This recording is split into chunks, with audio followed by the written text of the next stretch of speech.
பீகாரில் என்டிஏ கூட்டணியில் மிகப்பெரிய கலகம் வெடித்திருக்கிறது. எலெக்ஷனில் வேட்புமனு தாக்கலுக்கு முந்தின நாள் நிதிஷ்குமார் முதலமைச்சர் வேட்பாளர் கிடையாதுன்னு அமித்ஷா எப்படி சொல்ல முடியும்?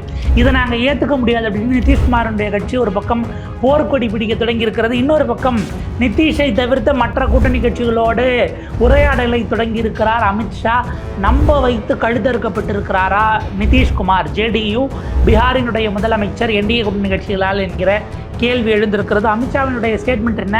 நிதிஷ் தலைமையில் தான் நாங்கள் போவோம், ஆனால் நிதிஷ் தான் முதலமைச்சர்னு சொல்ல முடியாது என்பது இன்றைக்கு நிதிஷ்குமார், நாளைக்கு எடப்பாடி பழனிசாமி என தமிழ்நாட்டிலும் அதே ஃபார்முலா வருமா? இப்படியான பல கேள்விகள் இருக்கிறது.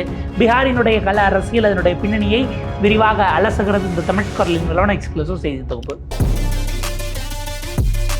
பீகாரினுடைய தேர்தல் தேதி அறிவிக்கப்பட்டு விட்டது. என்னைக்கு எண்ணக்கூடிய தேதி அப்படிங்கிறதும் அறிவிச்சாச்சு. 2 ஃபேஸ்க்கான எலெக்ஷன்ஸு எல்லாம் போயிட்டு இருக்கும்போது முதல்ல நாங்கள் தான் முடித்தோம், முதல்ல நாங்கள் தான் சீட்டை பிரிச்சுக்கிட்டோம்னு என்டிஏ கூட்டணி வேக வேகமாக அறிவித்தது. நிதிஷ் 101, பிஜேபி 101, இவருக்கு சிராக் பஸ்வானுக்கு 29, மற்ற 2 பேருக்கும் 6 அப்படின்னுட்டு, ஜிதன் ராம் மஞ்சிக்கும் அந்த மற்றும் ஒரு கட்சிக்கும் ராஷ்ட்ரிய லோக் மஞ்ச் நினைக்கிறேன் ஆர்எல்எம்க்கு அப்படின்னுட்டு அவங்களாம் பிரிச்சுட்டு முதல்ல அறிவிச்சிட்டாங்க நாங்கள் தான் ஃபஸ்ட்டு அப்படின்னு. நிதிஷ்குமார் தானே முதலமைச்சர் வேட்பாளர் அப்படின்னு கேட்கும்போது அதை பற்றியே யாரும் பதில் சொல்லிக்கல, கடந்து போயிட்டாங்க.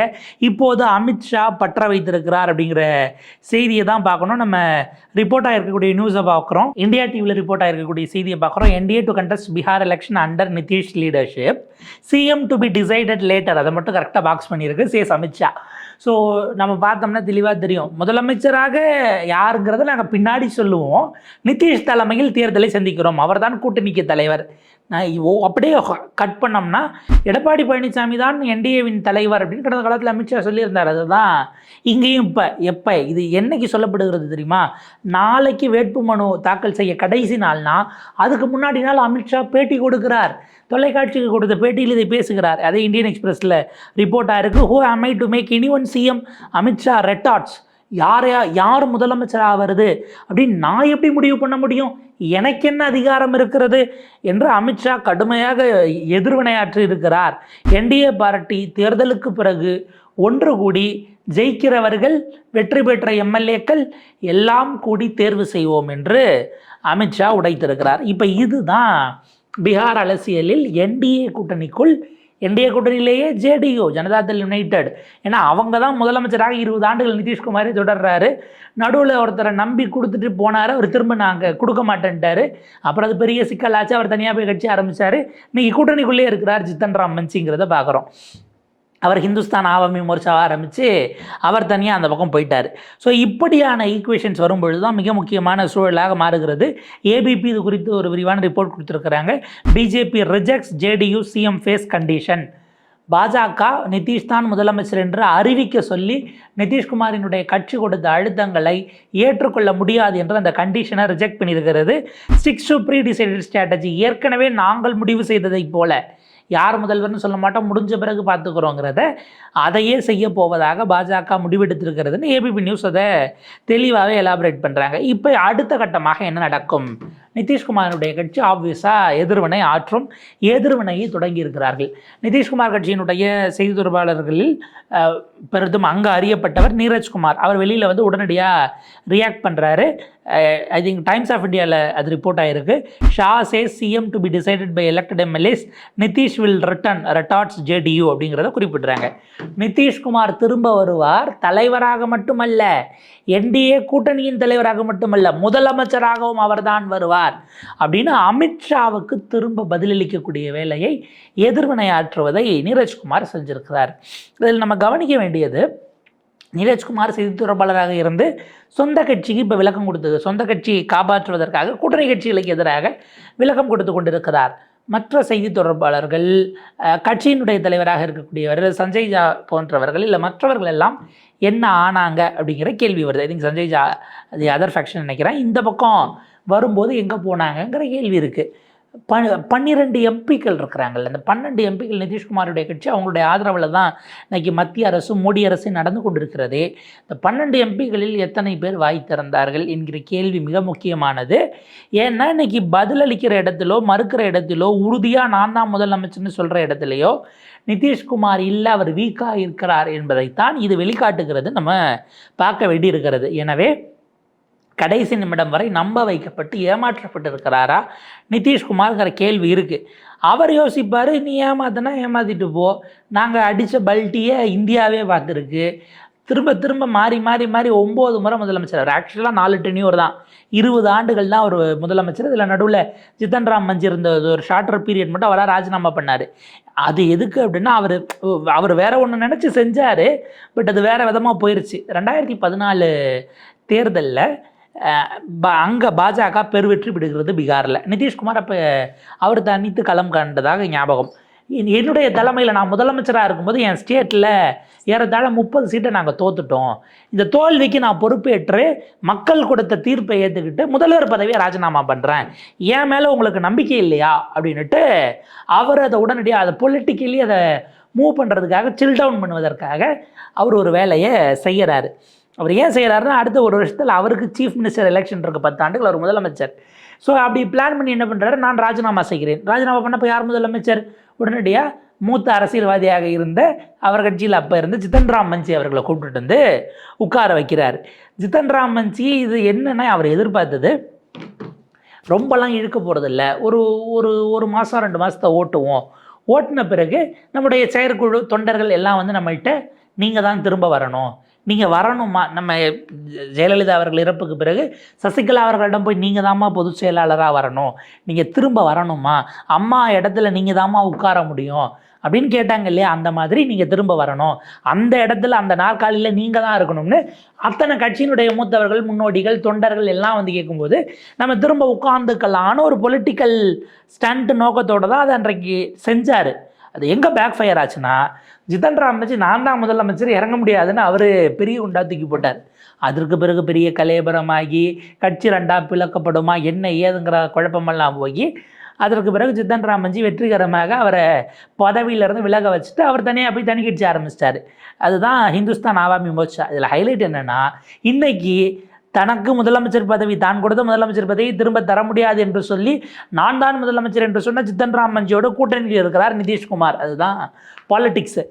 இப்போ நிதிஷ்குமார் முதலமைச்சர் இல்லைங்கிறத யார் முதலமைச்சர்னு முடிவு பண்ணுவோம்னு இவரால் முதலமைச்சர் பதவி கொடுக்கப்பட்டு கட்சியை விட்டு நகர்த்தப்பட்ட ஜித்தன் ராம் மஞ்சி இப்போ குதிக்கிறாப்பில் யார் சிஎம்ங்கிறத உடனே முடிவு பண்ணணுன்னு. டைனிக் பாஸ்கரோட இங்கிலீஷ் வெர்ஷனில் அவங்க சைட்டில் ரிப்போர்ட் பண்ணியிருக்கிறத பார்க்குறோம். NDA Bihar campaign, PM Modi set for 12 ரேலிஸ். அடுத்ததாக எலெக்ஷன் பிரச்சாரம் முழு வீச்சில் போகும்போது பிரதமர் 12 சுற்றுப்பயணங்கள், பிரச்சாரங்கள், ரேலி அப்படின்னும் போது அவர் பரப்புரைக்கான இதெல்லாம் பிளான் பண்ணியிருக்கிறாங்க. பேரணி. சிஎம் ஃபேஸ் டிபேட் ஹீட்ஸ் அப். எங்கே சொந்த கட்சி சொந்த கூட்டணி, இதற்குள் யார் முதலமைச்சர் முகம் என்கிற சண்டை வெடிக்க தொடங்கி இருக்கிறது. அது பெருமளவுக்கு கொதிக்கிறது. Manjhi urges NDA to finalise leader before எலெக்ஷன்ங்கிறது தான் ரொம்ப முக்கியமானது. தேர்தலுக்கு முன்பாகவே யார் முதலமைச்சர் என்பதை நாம் முடிவு செய்ய வேண்டும்னு அவர் 243 அவருக்கு மொத்தம் 6 சீட்டு தான் கொடுத்துருக்காங்க. ஜித்தன் ராம் மஞ்சிக்கு, ஹெச்ஏஎம்க்கு 6 சீட்டும், ராஷ்ட்ரிய லோக் மோர்ச்சான்னு நினைக்கிறேன் ஆர்எல்எம்க்கு ஒரு 6 சீட்டும் கொடுத்துருக்குறாங்க. 6 சீட்டை வாங்கிட்டு யார் முதல்வர் என்பதை முடிவு செய்ய வேண்டும்னு அவருக்கு இருக்கக்கூடிய பழைய பகை, நிதிஷ்குமாரோடு இருக்கக்கூடிய அந்த பகையை தீர்ப்பதற்காக, நிதிஷ் இல்லைன்னு சொல்கிறதுக்கான ஏற்பாடுகளுக்காக இது செய்கிறாரா அப்படிங்கிற கேள்வி இருக்குது. ஸோ அவர் அந்த பக்கம் அரிச்சு பண்ணிட்டு இருக்கார். இன்றைக்கி அவர் மத்திய அமைச்சரும் கூட, நம்ம அதை மறந்துடக்கூடாது. இன்னொரு பக்கம் இந்த பரபரப்பான சூழலுக்கிடையே நிதிஷ்குமாரை நம்ப வைத்து ஏமாற்றி விட்டதாக அவருடைய ஆதரவாளர்கள் கருதுகிறார்கள். சொந்த கட்சியிலிருந்து நிதிஷ்குமாருக்கு எதிராக சீட்டு கொடுக்கப்படாதவர்கள், போன முறை இவங்க நின்ன சீட்டை வேற ஒருத்தருக்கு கொடுத்துருப்பாங்க, எம்எல்ஏக்களாக இப்போ இருக்கிறவங்க ஆனால் திரும்ப அவங்கள வேட்பாளராக போடலை, இவங்கள்லாம் போய் நிதிஷ்குமார் வீட்டு வாசலில், முதலமைச்சர் வீட்டு வாசலில் சொந்த கட்சிக்காரங்களே போராட்டம் பண்ணுறாங்க, தர்ணா பண்ணுறாங்க. இதெல்லாம் நடக்குது. அது செய்தி ஆகிறது. என்ன ஒரு நம்ப தகுந்த ஒரு தியரி சொல்லப்படுது அப்படின்னா, அவர்களை நிதிஷ்குமாருக்கு எதிரான அந்த இதை வந்து நேரடியாக அவரை பார்த்து கூட ரெப்ரசன்ட் பண்ணியிருக்கலாம். பட் பொதுவெளிக்கு வந்து உட்காருவது அப்படிங்கிறதுக்குள்ளேயே பின்னாடி இருந்து வேறு சில எக்ஸ்டர்னல் ஃபேக்டர்ஸ் இயங்குறாங்களோ அப்படிங்கிற ஒரு தியரி வைக்கப்படுகிறது. நீங்கள் யோசிங்க, முதலமைச்சர் வீட்டின் முன்பாக அவரது கட்சிக்காரர்கள் போராட்டம்னா அந்த ஆப்டிக்ஸ் இருக்குல்ல, அவருக்கு இருக்கக்கூடிய சப்போர்ட், அந்த ஓட் பேங்க், இதையே காலி பண்ணுறது, அஸ்திவாரத்தையே ஆட்டம் காண வைக்கக்கூடிய வேலையாக இது இருக்கா அப்படிங்கிற கேள்வி தான் அந்த இடத்துல எழுது. ஸோ இதை நம்ம பார்த்துக்க வேண்டிய ஒரு பாயிண்ட் இருக்குது. இது ஒரு பக்கம். இவ்வளவு சிக்கல் போயிட்டு இருக்கும்போது நிதிஷ்குமாரினுடைய ஆட்சியை மிக கடுமையாக விமர்சித்த கூட்டணிக்குள்ளே இருந்துக்கிட்டு, இதெல்லாம் ஒரு கவர்மெண்ட்டா, இந்த கவர்மெண்ட்டை ஆதரித்ததுக்கு நான் வந்து வெக்கப்படுறேன் அப்படின்னு சொல்லி இந்த கவர்மெண்ட்டில் போலீஸ்காரங்கள்லாம் போய் ரவுடிங்க கிட்ட சரணடைகிறாங்க. அவங்கள பாஸாக ஏற்றுக்கக்கூடிய நிலைமைக்கு போய் அங்கே போய் பணியக்கூடிய இடமெல்லாம் நடக்குது. இது ஒரு கவர்மெண்ட்டே கிடையாதுன்னு இந்த ஆட்சியை கழிவு ஊற்றி இப்போ 30 சீட்டு 29 சீட்டு கொடுத்து அவரை உள்ளே வர வச்சுருக்கிறாங்க சிராக் பஸ்வானை. இந்த சிராக் பஸ்வான் நம்ம பார்க்க வேண்டியது கடந்த எலெக்ஷனில் நிதிஷ்குமாரை மைனாரிட்டி அல்ல 240 சீட்டில் 43 சீட்டில் 43 சீட்டு தான் ஜெயிக்க வச்சதுக்கு சிராக் பஸ்வான் மிக முக்கியமான காரணம். கடந்த முறை ஏறதாழ 120 சீட்டுக்கு மேலே அவர் நிதிஷ் நின்னாப்பில் நிதிஷ்குமார் இந்த இடத்துலலாம் சிராக் பஸ்வான் இறங்கி எதிர் கேண்டிடேட்டாக போட்டார். என்னன்னு சொல்லிட்டு போட்டார்னா, மோடிஜியினுடைய ஹனுமானா நான் இருப்பேன், அவருடைய பக்தனா. ஹனுமார் எப்படி ராமருக்கு பக்தரோ ராம பக்தரோ அந்த ராமநாமத்தை தவிர எதுவும் தெரியாதோ அப்படி நான் மனசில் மோடிஜி மேலே தான் நாமம் அவருடைய நாமத்தையே உள்ளுக்குள்ளே கொண்டு என்னுடைய பலத்தை கொண்டு வந்திருக்கேன். நான் மோடிஜிக்கு ஹனுமான் தான், ஆனால் நிதிஷை எதிர்க்கிறேன், நிதிஷ்க்கு எதிராக கேண்டிடேட்டை போட்டு காலி பண்ண வேலையை சிராக் பஸ்வான் தெளிவாக செஞ்சார். இந்த முறை திரும்ப தனியாக போனால் அதே மாதிரி ஆயிடுமா இல்லை வேண்டாங்கிற எண்ணத்தில் இப்போ ஒரு மத்திய அமைச்சராக வேறு இருக்கிற சிராக் பஸ்வான். ஸோ அவர் என்ன பண்ணுறாங்க, உள்ளே சேர்த்துக்கிட்டு 30 சீட்டு இதெல்லாம் 29 சீட்டு வரைக்கும் கொடுத்துருக்குறாங்க. அவரோடு அமித்ஷா அவர்கள் சந்தித்து பேசியிருக்கிறாருங்கிற செய்தியும் பார்க்குறோம். PR election 2025 AMET NDA seat sharing tussle Chirag Paswan meets Amit Shah என்கிற செய்தி பார்க்கப்படுகிறது. இதில் என்னென்னா, சிராக் பஸ்வான் கடந்த முறையே பதிவு பண்ணியிருக்கிறாரு, மத்திய அரசியலில் இப்போ நான் இருக்கேன், மத்திய அமைச்சராக இருக்கேன், ஆனால் எனக்கு மாநில அரசியலை நோக்கி போவது, பீகாரினுடைய வளர்ச்சி, என்னுடைய மாநிலத்தை முன்ன கொண்டு வருவது என்பதில் தான் எனக்கு எப்போதும் கவனம் உண்டு, அதுதான் ப்ரையாரிட்டி. அதுவான்னு நீங்கள் கேட்டிங்கன்னானு சிராக் பஸ்வான் ஆல்ரெடியே சில பேட்டிகளில் பதிவு செய்திருக்கிறார். ஸோ நீங்கள் அதை கொண்டு வந்து இந்த இடத்துல பொறுத்துறீங்க அப்படின்னா, நிதிஷ்குமார் நிதிஷ்குமார் கொடுத்துருக்க சீட்டின்படி அவர் அது எல்லாத்துலேயும் ஜெயிக்கிறார். 100% ஸ்ட்ரைக் ரேட்டில் 101 சீட்லேயும் அவர் ஜெயித்தாலும் அவரால் ஆட்சி அமைக்க முடியாது. ஏன்னா ஆட்சி அமைப்பதற்கு 122 சீட்டு வேணும். பாஜகவோட திட்டம் என்னவாக இருக்கிறது அப்படின்னா, 122 சீட்னா உங்களுக்கு இன்னும் 21 எம்எல்ஏக்கள் வேணும். நீங்கள் 100மே ஜெயிக்கிறீங்கன்னு வச்சா, நீங்கள் அதில் பாதியோ அதில் 3ல் ஒரு பங்கோ இல்லை அதில் 5ல் ஒரு பங்கோ நீங்கள் ஜெயிக்கிறீங்கன்னா கட்சி முடிஞ்சு போயிடும். பை சான்ஸ் வந்தால் கூட கூட்டணி கட்சிகள் யாரும் உங்களோட துணை இல்லாமல் போனால் நீங்கள் நிராயுதபாணியாக நிறுத்தப்படுவீர்கள்ங்கிற பிளானுக்கு தான் பிஜேபி 101 சீட்டு, சிராக் பஸ்வான் 29, 130 ஆச்சா. இந்த பக்கம் ஜிதன் ராம் மஞ்சி அவர் அங்கேயே தான் இணக்கமாக இருக்கிறாப்புல, அது ஒரு 6, 136.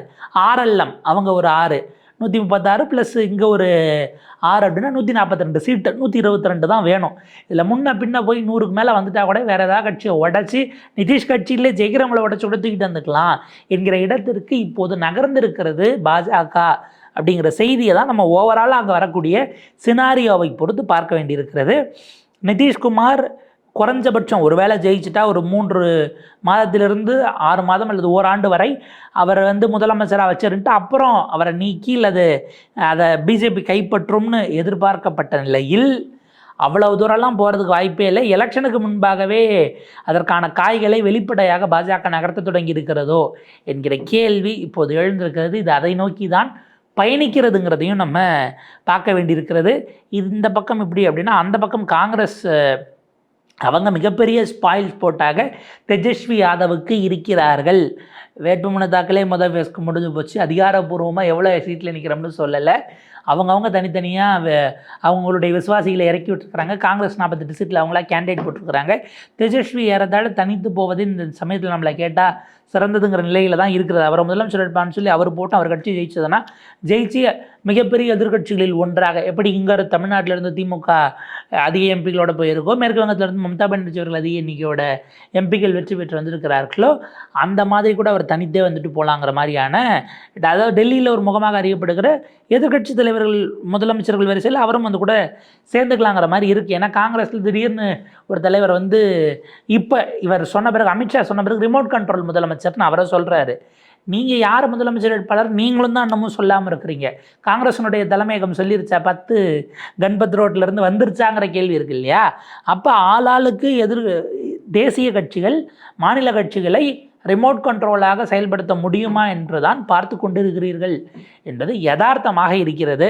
இந்த கிரவுண்ட் எப்படி போகுது, என்டிஏ கூட்டணி நிதிஷ் என்ன செய்ய போகிறார், அவருடைய கணக்குகள் எலெக்ஷன் முடிகிற வரைக்கும் இந்த டஸ்ஸில் எப்படி மெயின்டைன் பண்ண போகிறாங்கன்னு பல கேள்விகள் இருக்கிறது. அடுத்த 25 நாட்கள் அப்படிங்கிறது மிக முக்கியமான வான வேடிக்கை நிறைந்ததாக, அரசியல் கணக்குகள் வியூகங்கள் நிறைந்ததாக இருக்கும் அப்படிங்கிறதுல எந்த மாற்று கருத்தும் இல்லை.